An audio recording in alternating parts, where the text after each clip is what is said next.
Shabbat Shalom, L'chaim, L'chaim. This week's Torah portion is Tazria. It opens up with a discussion of Tuma and Tara in terms of pregnancy. The Tuma is involved with pregnancy. It then talks about a bris.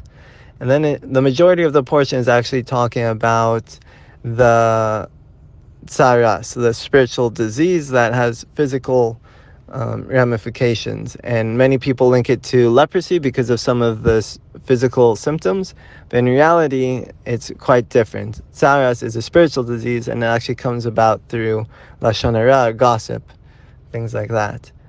And in the shir that I was listening to by Rabbi Y.Y. Jacobson, he cited from the Meshech Chochma, Rabbi, see if I can get it, Meir Simcha Cohen of Dvinsk.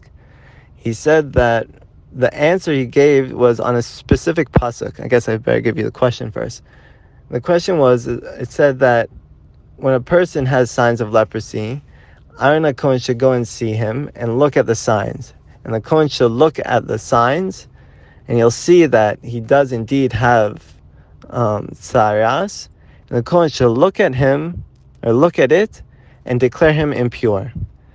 And so the question asked is, why does it have to say that the Kohen has to look at him twice?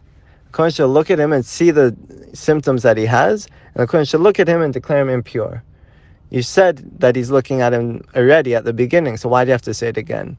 So what the Meshech Chochma is really saying is that the first time the Kohen is looking at him, he's looking at the symptoms to see, that he's actually sick, that he's got Tzaras. The second time he's looking at the person. Is this person in a state? What is the totality of his being telling me right now? Where is he coming from? And this is what Rabbi Y.Y. Jacobson was saying is we need to do every day. To give an example, sometimes a parent will look at a child who's done something wrong and say, you're impure. You've done something wrong. And even worse is if they kick the child out of the community, that's done, to say you have tzaras, you need to be exiled and go into quarantine. Some parents say you are impure and you need to leave here. I'm cutting you off. And really what this person is desiring more than anything is connection.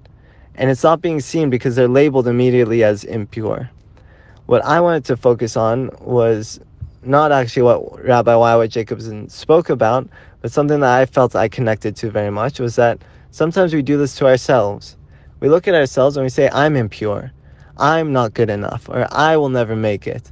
And we even exile ourselves from the community. We say that we can't do that, we're not good enough to do that. We have, as I heard this week, imposter syndrome, that I'm not good enough. And this is where we need to look at ourselves from the totality of our being and say, look at how much I've gone through. Look at where I am right now and what I've done to get here. And I'm not impure. I'm okay. And this is what I believe the whole idea of Tzaras was for this individual who was exiled. They left the camp to reevaluate themselves, to reconnect, and then to come back into community ready to make things right again, to be stronger. And so that's what I think that every one of us should do. In a time like this, or at least for this week's Torah portion, is to separate, take some time to ourselves, and stop looking at yourself as though you're impure. Find the purity, find the goodness within what you are. Look at the totality of what you've done to get where you are, and look at yourself and say, I'm good. I'm here to do something good. Recollect yourself, reconnect yourself.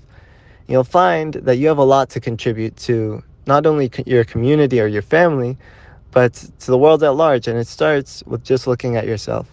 So Zrat Hashem, we should all merit to look at ourselves with a good eye, as Aaron Cohen would to each person he looked at. And B'ezrat Hashem, we should merit to have a very peaceful Shabbos here in Israel with Mashiach. Shabbat Shalom.